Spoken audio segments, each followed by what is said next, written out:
I'm Alwyn Moran from Cogni Kids here in Dublin, Ireland. We're developing young minds.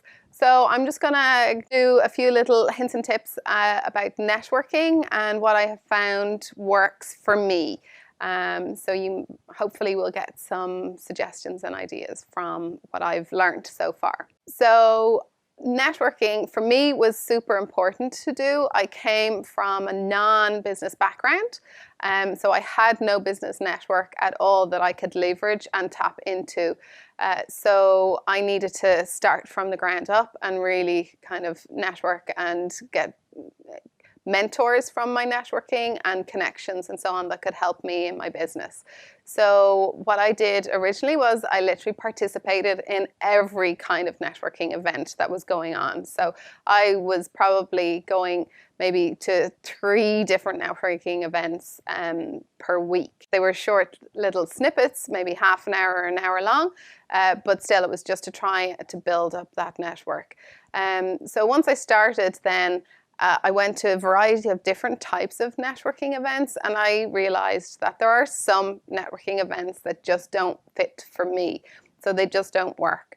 And I then very quickly decided my time is better spent being more strategic on the company and being more strategic on how I'm going to network. So I started to pick different types of networks and just honed in on those ones. So I then also stayed away actually from female-only networking events and I just participate and continue to participate in one particular female-only networking event that is actually facilitated by women leads who have built multi-million-dollar companies themselves. So, you know, I wanted kind of a mentor, I suppose. So that's that kind of boxed off in that area there. So then I also then decided when we were at different trade shows and things like that, that these would be phenomenal opportunities to network with other brands who are early stage like myself, and also then the bigger brands. So our very first couple of trade shows, we had teeny tiny booth. It was like 2 meters by 2 meters.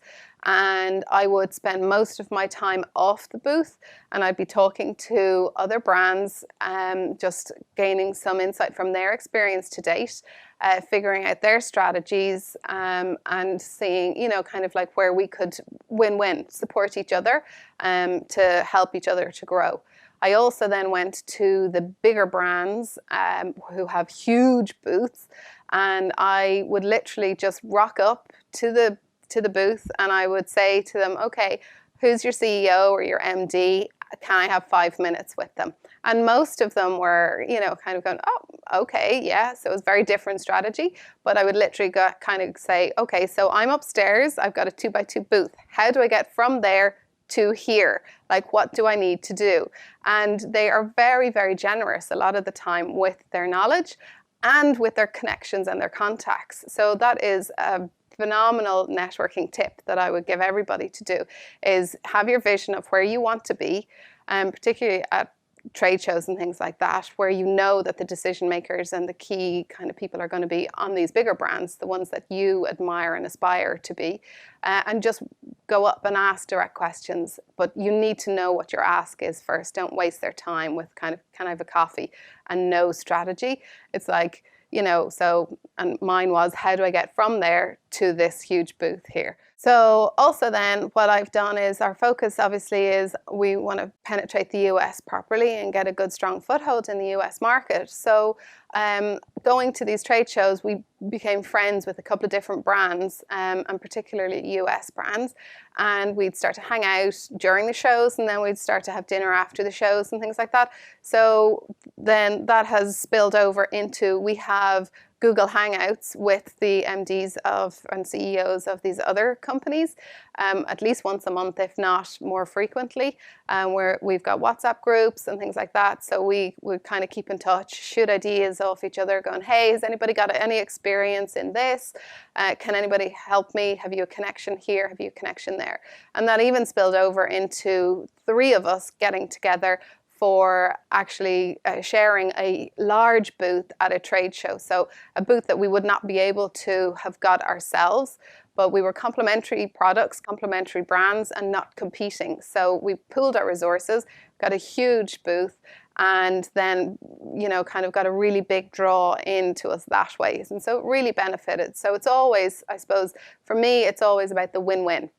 You know, there's enough to go around for everybody, and it's like, where can I add value to you, and where can you add value to me, and let's support each other. So that's a really key thing, because it's not all about what can I get. It's about what can I also give, because I have learned a lot. I have, for US brands, I would have connections in Europe that they wouldn't have. And so, you know, we're happy to kind of work together. So that's a really good strategy. You know, I think I'm pretty unique for a small Irish company to be doing that with a couple of US companies. And I certainly know that our government body here, were the Enterprise Ireland, who funded us, were very intrigued to see how this would work, because none of their Irish companies before had actually shared a booth with US. Other Irish companies have shared a booth in a US trade show together, but not one Irish company with US companies. So I think that was a really, really great strategy. So my suggestion to you would be on the flip side. So if you're a US company, see about looking for European brands that you can actually partner with, or just, you know, kind of learn from. You become your own little support group, network almost. And then, you know, when things are going crazy and you're having a tough moment, you can just like go, hey, is anybody on Skype? I need to have a cry, I need to have a moan, or I just need to give out, or I need some advice. So, you know, or I need to share success stories too. So that's really good as well. So probably to recap, network, but be very strategic about the networking events that you go to, because you could be out every single day, but you have to value your time. So you have to find out where the people that you need to get in touch with are actually networking, and you then join those networks and become part of them. Partner with like companies, not competing, but, you know, in the same space. So if you're a product-based company like us, we, like I said, partnered with companies that would be dealing with the same kind of buyers. So they're coming to see them, they see you at the same time. So it's pooling your resources and building up your own network. And then trade shows and things like that. Go to them. Even if you're not exhibiting, go to them, walk the shows before you maybe make that investment, because it's a huge investment. I've been over and back to the US like a boomerang over the last 2 years. I've walked trade shows. I've chosen not to exhibit at certain ones. I've chosen to exhibit at other ones. And then I have spoken to everybody. On escalators, I will turn around and I will chat to the person behind me, because you just never know who you're actually talking to. So, you know, it's random. It's like that elevator pitch. You never know who is going to be beside you, but you just, if you don't start a conversation with somebody, you are never going to know. So like, talk to everybody. And then the last thing, I suppose, would be the focus on the win-win. Where can you add value to somebody, and how can they add value to you?